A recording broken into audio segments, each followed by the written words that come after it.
Well, it first came to my attention through a post by Barem Chini, who's a mountaineer in the Lakes District of Türkiye. And he posted photos of Akşehir Lake, which is now completely dried out. So these images just showed these acres of dried, cracked land dotted with dead birds. And it was so sad to see because this is a really beautiful area of Turkey and also a critical wildlife habitat. And it was before dotted with these beautiful deep blue tectonic lakes with snow-covered mountains. And now four of those lakes have completely dried up, and the four remaining major lakes in the area are also receding. And as I did more research, I discovered this is actually happening right across Turkey. So tell us more about what's behind these changes. Well, generally the first thing that comes to mind is climate change. And that is a factor. Temperatures have changed, rain levels have dropped, but it is only one aspect of it. And researchers told me that it's not the biggest one at all. But for decades across Turkey, all the major rivers have been dammed up for hydroelectricity.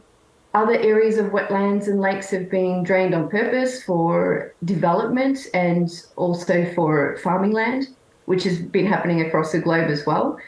And now even the smaller streams are being dammed up too. So what normally happens, especially in the Lakes District, as the snow melts from the mountains, it runs down these streams and replenishes the lakes. But in these lakes that have dried up, all of the ones that I looked into, the locals told me that every single stream running into these lakes had been dammed up for years. So as the lake reduces in size, there's no water flowing in to replenish them, and eventually they just dry out completely.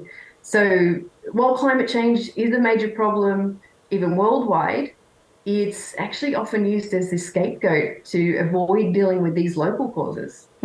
Such as dams and development, as you say. What is the impact on wildlife and the environment around there? Well, some of these areas are critical breeding grounds for migratory birds. So when these areas are gone, it affects the numbers worldwide, and some of those birds are actually critically endangered.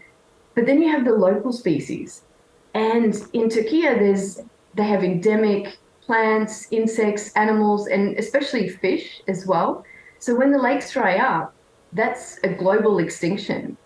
And so a Turkish biologist who visited one of these lakes, he told me that he had gone to do a documentary about a particular local fish that was endemic to one lake. And when he got there, he couldn't find the lake. And so he was asking the locals, could they give him directions? And they pointed to this garbage field and said, well, that was the lake, but it dried up years ago. So that was an entire fish species that was just gone without anyone noticing or really caring. And so he told me as well that there are still new species being discovered throughout Turkey in remote areas. So the fear is that species could be going extinct before they're even discovered. Really fascinating, Tracey, and I understand we can find out more about what's being done about this on your article that you've written on the ABC News website. We have to leave it for there now, but thank you for sharing that with us. Tracey Shelton. Thank you.